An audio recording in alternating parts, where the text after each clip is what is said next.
Good afternoon everyone. Today I'm reading chapter 10 of the Miraculous Journey of Edward to Tulane. And I'm reading it outside today actually, so the neighbours can hear me as well. Lolly was a lumpy woman who spoke too loudly and who wore too much lipstick. She entered the house and immediately spotted Edward sitting on the living room couch. "What's this?" she said. She put down her suitcase and picked Edward up by one foot. She held him upside down. "That's Susanna," said Nellie. "Susanna?" shouted Lolly. She gave Edward a shake. His dress was up over his head and he could see nothing. Already he had formed a deep and abiding hatred for Lolly. "Your father found her," said Nellie. "She came up in a net and she didn't have no clothes on her, so I made her some dresses." "Have you gone mad?" shouted Lolly.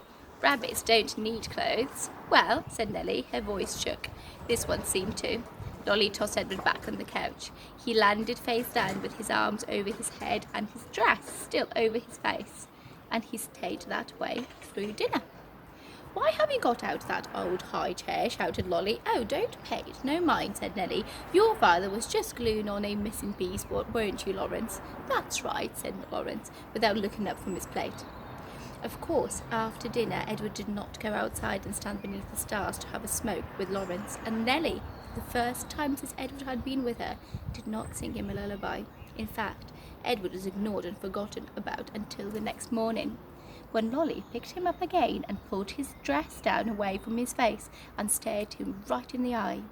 "Got the old fogs bewitched, don't you?" said Lolly. "I heard the talk in the town. They have been treating you like a rabbit child." Edward stared back at Lolly. Her lipstick was a bright and bloody red. He felt a cold breeze blow through the room. Was it all open somewhere? "Well, you don't fool me," said Lolly. She gave him a shake. "We'll be taking a trip together, you and me." Holding Edward by the ears, Lolly marched into the kitchen and shoved him face down in the rubbish bin. "Ma," Lolly shouted, "I'm taking the truck. I'm going to head out and do some errands." "Oh," came Nellie's tremulous voice. "That's wonderful, dear. Goodbye then." "Goodbye," thought Edward as Lolly pulled the rubbish bin out to the truck.